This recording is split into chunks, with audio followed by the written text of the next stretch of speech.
श्रीमद् भगवत गीता सिर्फ एक धर्म के लिए नहीं है, बल्कि इसे धरती के हर इंसान को पढ़ना और समझना चाहिए ताकि वह अपनी जिंदगी में सुख, शांति और सफलता को प्राप्त कर सके।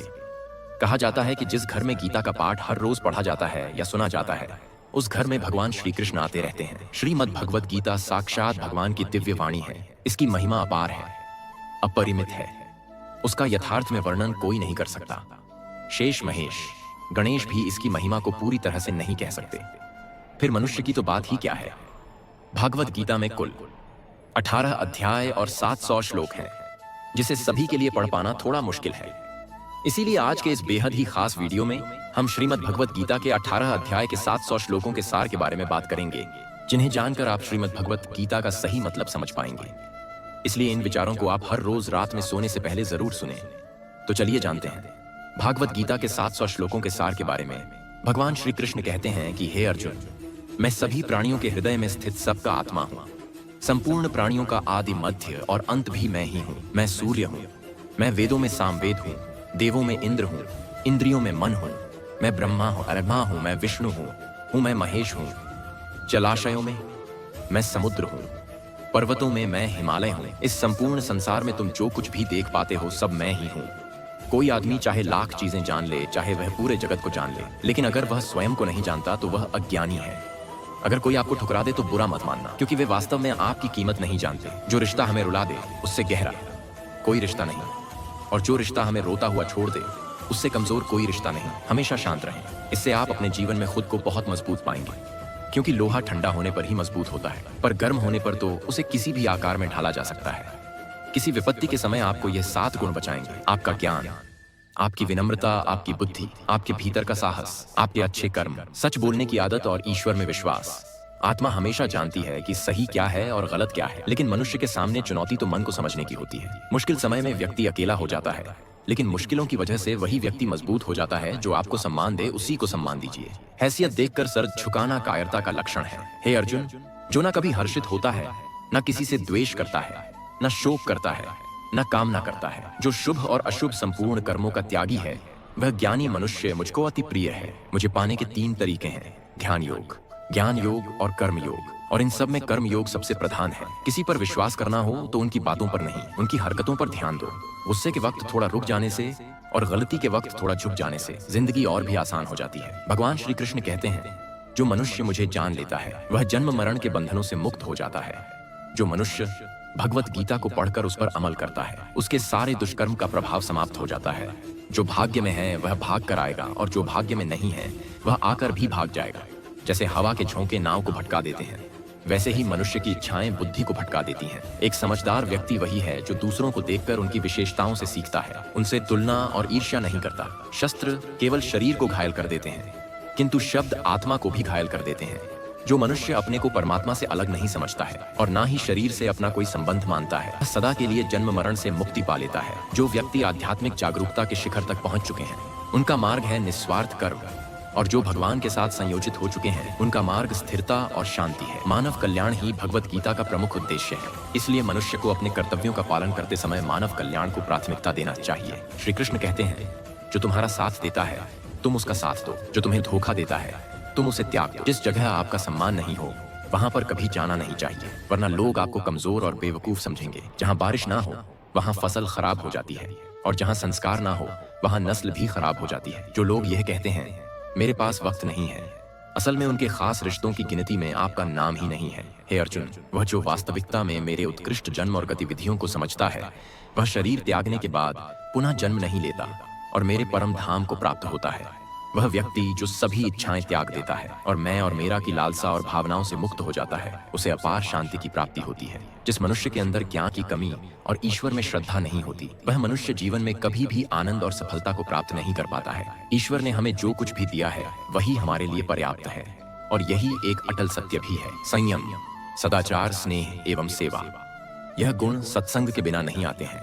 ईश्वर से किए गए प्रार्थना से इंसान की परिस्थिति या तकदीर बदले या ना बदले, पर उस प्रार्थना से इंसान के चरित्र में जरूर बदलाव आता है। बात इतनी मधुर रखो कि कभी वापस भी लेनी पड़े तो आपको कड़वी ना लगे। खुद में थोड़ा स्वाभिमान होना जरूरी है, वरना लोग आपको वहां भी दबाने की कोशिश करेंगे जहां आपका अधिकार है। कोई एक महापुरुष ही आत्मा को आश्चर्य की भांति देखता है, वैसा ही दूसरा कोई महापुरुष ही इसके तत्व का आश्चर्य की भांति वर्णन करता है तथा दूसरा कोई अधिकारी पुरुष ही इसे आश्चर्य की भांति सुनता है, और कोई कोई तो सुनकर भी इसको नहीं जानता है। श्री कृष्ण कहते हैं, दुख सुख को समान समझने वाले जिस धीर पुरुष को यह इंद्रिय और विषयों के सहयोग व्याकुल नहीं करते, वह मोक्ष के योग्य होता है। जब तक तुम अपने आप से नहीं हार जाओ, तब तक दुनिया की कोई ताकत तुम्हें हरा नहीं सकती। कमजोर तुम नहीं, तुम्हारा वक्त है, और वक्त सबका बदलता है। तुम बस अपना कर्म करते जाओ। जिसने कभी संकट नहीं देखा, उसे अपनी ताकत का कभी एहसास नहीं होगा। जो दूसरों की तकलीफों को समझते हैं, जिनमें दया है, जो दिल से अच्छे हैं, उन्हें दोबारा जन्म नहीं लेना पड़ता। किसी को कुछ देकर घमंड मत कर, क्या पता तू दे रहा है या पिछले जन्म का कर्ज चुका रहा है। घमंडी मनुष्य का वंश, वैभव और प्रतिष्ठा तीनों ही चले जाते हैं। विश्वास ना हो तो रावण, कौरव और कंस को देख लो। चुप रहने से बड़ा कोई जवाब नहीं, और माफ कर देने से बड़ी कोई सजा नहीं। जिस मनुष्य के पास सब्र की ताकत है, उस मनुष्य की ताकत का कोई मुकाबला नहीं कर सकता। हमारी व्यर्थ की चिंता और मन का भय एक ऐसा रोग होता है जिससे हमारी आत्मीय शक्ति बिखर जाती है। मनुष्य को जीवन की चुनौतियों से भागना नहीं चाहिए, और ना ही भाग्य और ईश्वर की इच्छा जैसे बहानों का प्रयोग करना चाहिए। यज्ञ से बचे हुए अन्न को खाने वाले श्रेष्ठ पुरुष सब पापों से मुक्त हो जाते हैं, और जो पापी लोग अपना शरीर पोषण करने के लिए ही अन्न पकाते हैं, वे तो पाप को ही खाते हैं। अर्थात जो लोग ईश्वर को याद किए बिना अपने जिंदा रहने में ही लगे रहते हैं, उन्हें चोर समझना चाहिए। केवल ज्ञान ही एक ऐसा अक्षय तत्व है जो कहीं भी, किसी भी अवस्था में और किसी भी काल में मनुष्य का साथ नहीं छोड़ता। धरती पर जिस प्रकार मौसम में बदलाव आता है, उसी प्रकार जीवन में भी सुख दुख आता जाता रहता है। युद्ध हो या जीवन सफलता केवल 3 शस्त्रों से प्राप्त होती है: धर्म, धैर्य और साहस। कोई भी मनुष्य जन्म से नहीं, बल्कि अपने कर्मों से महान बनता है। कुछ पाना है तो खुद पर भरोसा कीजिए, क्योंकि सहारे कितने भी सच्चे और अच्छे हो, साथ छोड़ ही जाते हैं। मित्र गरीब है या अमीर, यह मायने नहीं रखता, बल्कि वह आपके बुरे समय में आपका साथ कितना देता है, यह मायने रखता है। धर्म चाहे जो भी हो, अच्छे इंसान बनो। हिसाब हमारे कर्म का होगा, धर्म का नहीं। खुशी के लिए काम करोगे तो खुशी नहीं मिलेगी, लेकिन खुश होकर काम करोगे तो खुशी जरूर मिलेगी। जब आप दूसरों के लिए अच्छा चाहते हैं, तो वही अच्छी चीजें आपके जीवन में वापस आती हैं। यही प्रकृति का नियम है। आपका मूल्य इससे तय नहीं होता कि आप क्या हैं, यह इससे तय होता है कि आप खुद को क्या बनाने की क्षमता रखते हैं। हंसता हुआ मन और हंसता हुआ चेहरा, यही सच्ची संपत्ति है। जितना इंतजार वह आपसे करवा रहा है, समय आने पर वह इतना देगा कि संभाल भी नहीं पाओगे। कोई आपका साथ ना दे तो निराश मत होना, क्योंकि परमात्मा से बड़ा हमसफर कोई नहीं होता। खुशी आजादी पर निर्भर होती है, और आजादी इस बात पर निर्भर होती है कि आप कितने साहसी हैं। विश्वास के बगैर इस दुनिया में कोई भी रिश्ता ज्यादा देर तक कायम नहीं रह सकता। यदि किसी भूल के कारण कल का दिन दुख में बीता, तो उसे याद कर आज का दिन व्यर्थ ना करें। बहुत से ऐसे लोग हैं जो कर्म करते हुए ही परम सिद्धि को प्राप्त हुए थे। जनक आदि ज्ञानी जन भी आसक्ति रहित कर्म द्वारा ही परम सिद्धि को प्राप्त हुए थे।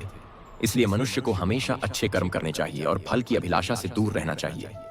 हे अर्जुन, मेरा इन तीनों लोकों में ना तो कुछ कर्तव्य है और ना ही कोई वस्तु प्राप्त करने योग्य है, फिर भी मैं कर्म करते हुए अपने कर्तव्य का निर्वाह करता हूँ। श्री कृष्ण कहते हैं, हे पार्थ, यदि मैं कर्मों को करने में सावधानी ना बरतूं तो बड़ा अनर्थ हो जाएगा, क्योंकि मनुष्य सब प्रकार से मेरे ही मार्ग का अनुसरण करते हैं। इस दुनिया में हारे हुए इंसान की तकलीफ में पड़े हुए इंसान की कोई मदद नहीं करता, और अगर कोई इंसान थोड़ा सा सफल हो जाए तो उससे कोई खुश नहीं होता। इसीलिए अपना दुख किसी को बताओ मत, और अपनी खुशी किसी के आगे जताओ मत। मनुष्य का आहार हमेशा सात्विक और संतुलित होना चाहिए। समझ नहीं कि क्या खाना चाहिए, कितना खाना चाहिए, कहाँ खाना चाहिए और कैसे खाना चाहिए, वह परमात्मा को कभी नहीं पा सकता। जो मंदबुद्धि मनुष्य सिर्फ दिखावे के लिए कहता है कि उसने समस्त इंद्रियों को वश में कर लिया है, परंतु वह मन ही मन उन इंद्रियों के विषयों का चिंतन करता रहता है, वह मनुष्य मिथ्याचारी अर्थात दंभी कहा जाता है। जो पुरुष परंपरा से नहीं चलता, सृष्टि चक्र के नियमों का पालन नहीं करता, अर्थात अपने कर्तव्य का पालन नहीं करता, वह इंद्रियों के द्वारा भोगों को भोगने वाला पापी पुरुष व्यर्थ ही जीता है। परंतु जो मनुष्य आत्मा में ही रमण करने वाला और आत्मा में ही तृप्त तथा आत्मा में ही संतुष्ट हो, उसके लिए कोई कर्तव्य नहीं है। आत्मा का मतलब यहाँ सबसे बड़ा सच है, और जो सत्य को समझता है, सत्य में ही खुश होकर सत्य में ही रहता है, उसके लिए कोई कर्तव्य नहीं है। लेकिन ऐसा कोई लाखों करोड़ों में एक होता है। उस महापुरुष का इस विश्व में ना तो कर्म करने से कोई प्रयोजन रहता है और ना कर्मों के ना करने से ही कोई प्रयोजन रहता है, तथा संपूर्ण प्राणियों में भी इसका स्वार्थ से कोई संबंध नहीं रहता।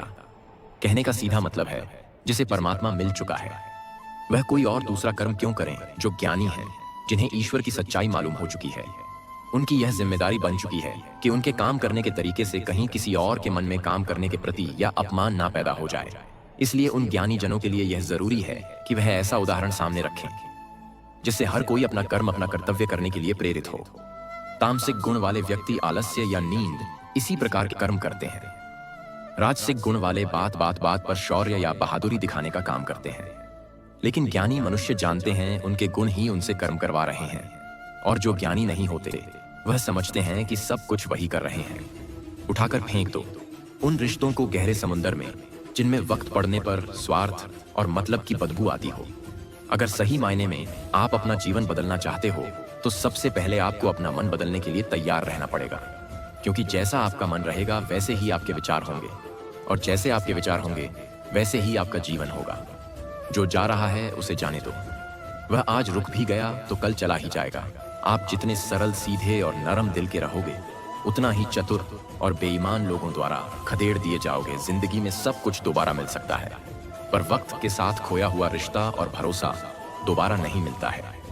भरोसा उसी पर करना जो निभाने के लायक हो। कुछ पल का साथ तो अर्थी उठाने वाले भी दे देते हैं। सच्चे लोगों पर भी उतना विश्वास रखिए जितना दवाइयों पर रखते हैं। बेशक थोड़े कड़वे होंगे पर आपके लिए फायदेमंद होंगे। उन लोगों से तो दूरियां ही ठीक हैं जिन्होंने आपकी नजदीकियों की कभी कदर नहीं की। बड़ा वही होता है जो छोटों के दर्द को समझ सके। कौन क्या कर रहा है, कैसे कर रहा है, क्यों कर रहा है, इन सब से आप जितना दूर रहेंगे उतना ही खुश रहेंगे। हर रिश्ते की अलग अलग सीमाएं होती हैं, लेकिन बात जब आत्मसम्मान की हो तो वहां पर हर रिश्ता समाप्त कर देना ही उचित होता है। सुबह की नींद इंसान के इरादों को कमजोर बनाती है। मंजिल को हासिल करने वाले लोग कभी देर तक नहीं सोते। मदद एक ऐसी घटना है, करो तो लोग भूल जाते हैं और ना करो तो लोग याद रखते हैं। हर इंसान दो लोगों से हमेशा हार जाता है, एक अपने परिवार से और दूसरा अपनी पसंद के इंसान से। मूर्ख इंसान अपना तो नुकसान करता ही है, लेकिन जो उसकी मदद करता है उसका भी नुकसान करता है। अपने जीवन में इतने व्यस्त हो जाओ कि पछतावा, दुख, नफरत, डर के लिए समय ही ना बचे।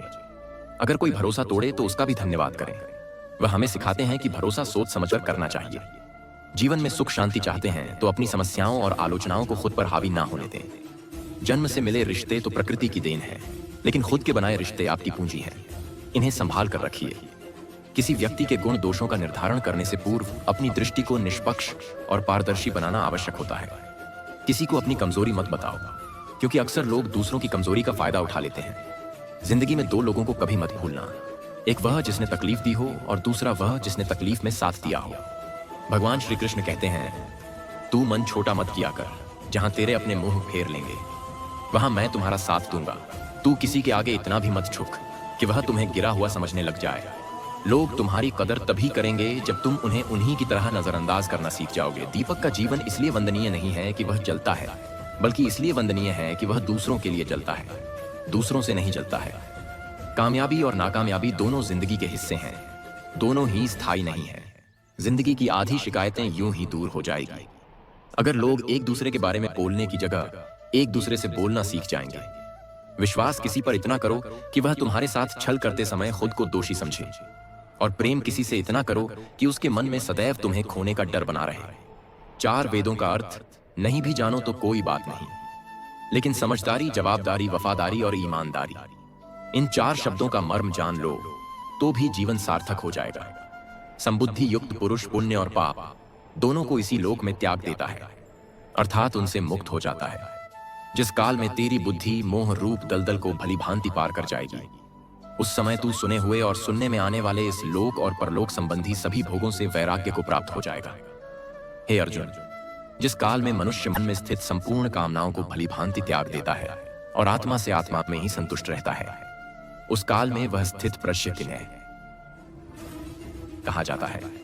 दुखों की प्राप्ति होने पर जिसके मन में उद्वेग नहीं होता, सुखों की प्राप्ति में जो सर्वथा स्पृहा रहित है, तथा जिसके राग, भय और क्रोध नष्ट हो गए हैं, ऐसा मुनि स्थिर बुद्धि कहा जाता है। जिस प्रकार कछुआ सब ओर से अपने अंगों को जैसे समेट लेता है, वैसे ही जब पुरुष इंद्रियों के विषयों से इंद्रियों को सब प्रकार से हटा लेता है, तब उसकी बुद्धि स्थिर है। ऐसा समझना चाहिए किससे कब और कितना बोलना है। अगर तुमने यह समझ लिया तो तुम अपनी जिंदगी के सार्थक बन चुके हो। कान्हा कहते हैं, जीवन में कभी मौका मिले तो किसी के लिए सारथी बनना स्वार्थी नहीं, धर्म से भरा हृदय धर्म का परामर्श देता है और अधर्म से भरा हृदय अधर्म का परामर्श देता है। इंसान इसलिए दुखी नहीं है कि वह ईश्वर को नहीं मानता। इंसान इसलिए दुखी है क्योंकि वह ईश्वर की नहीं मानता। समय आने पर सबको मिलता है। समय से पहले की चाह ही दुख का कारण बनती है। किसी से सच्चा प्रेम होना शुद्धता और दिव्यता का प्रतीक है। जो कुछ भी हुआ है उसमें तेरा कोई योगदान नहीं है, इसलिए तुम्हारी सारी परेशानियां व्यर्थ हैं। हर चीज की शुरुआत मुझसे होती है और खत्म भी मुझ पर आकर ही होती है। इंद्रियों से मिलने वाला सुख सच्चा नहीं होता है। इंद्रियों का सुख पहले तुमको अमृत की मिठास देगा, लेकिन बाद में तुम्हारा विनाश कर देगा। कान्हा कहते हैं, हे मानव, तुम अपने जीवन को सार्थक बना सकते हो, लेकिन इसके लिए तुम्हें मेरी शरण में आना पड़ेगा। अगर तुम्हें मेरी बातें अजब लगती हैं तो तुम्हें अपने नजरिए को बदलने की जरूरत है। अभी तुम चीजों को उस तरह से नहीं देखते हो जिस तरह मैं देखता हूं। अगर एक बार तुमने मुझ पर विश्वास कर लिया तो तुम्हें जीवन में कभी निराश होना नहीं पड़ेगा। एक बार जो मुझ पर विश्वास कर लेता है उसका साथ मैं कभी नहीं छोड़ता हूं। जो व्यक्ति मेरे भक्तों के साथ धोखा करता है उसके लिए मैं सबसे बड़ा शत्रु हूं। अगर किसी ने मेरे भक्त को एक बार भी धोखा दिया तो जन्मों जन्मों तक मैं उसका उद्धार नहीं करता हूं। मैं हर दिल को एक मंदिर की तरह देखता हूं। जो दिल जितना सुंदर होता है वहां मैं उतना ही अधिक ठहरता हूं। श्री भगवान कहते हैं, इस दुनिया में तुम प्रेम सभी से करो, लेकिन पूर्ण रूप से विश्वास किसी पर मत करो। अगर तुमको भरोसा करना है तो केवल परमात्मा पर करो। जब तुम शुरुआत करोगे तो स्वाभाविक रूप से तुमको असफलता मिल सकती है। कई बार तुमको गिरना भी पड़ सकता है, लेकिन इसका मतलब यह नहीं होना चाहिए कि तुम उस काम को करना ही छोड़ दो। एक समय आएगा जब तुम परिपूर्ण हो जाओगे और तुम्हारे सभी काम सफल हो जाएंगे। इस काम में मैं हमेशा तुम्हारे साथ खड़ा रहूंगा। मैं तुम्हारे हर छोटे बड़े कर्म में साथ दूंगा। तुम्हारा जो दिल करे उसको करो, लेकिन नम्रता और सरलता के साथ, अहंकार के साथ नहीं। इस धरती पर आने के बाद आपका मुख्य उद्देश्य यहां से मुक्त होना है। केवल वही मनुष्य मुक्त हो सकता है जो अपने कर्मों में दृढ़ संकल्प के साथ स्थिर है और सुख दुख को समान रूप से सहन करता है। जो मनुष्य अपनी आत्मा की बात सुन सकता है वह मुझसे बात कर सकता है और देख भी सकता है। जो आदमी मुझे हर चीज में देखता है और मेरे होने के एहसास को अनुभव करता है वह मेरा सच्चा भक्त है। ऐसे भक्तों से मुझे प्रेम है। दोस्तों, इस वीडियो में बस इतना ही। मैं आशा करता हूं कि आपको इस वीडियो से बहुत कुछ जानने को मिला होगा। वीडियो को लाइक और शेयर करके कमेंट में जय श्री राधे कृष्ण लिखना ना भूलें। और ऐसे ही ज्ञानवर्धक और प्रेरणादायक वीडियो पाने के लिए हमारे YouTube चैनल को सब्सक्राइब करके घंटी जरूर बजा दें। भगवान श्री कृष्ण आपको हमेशा प्रसन्न रखें। अपना ख्याल रखिएगा। जय श्री राधे कृष्णा। AU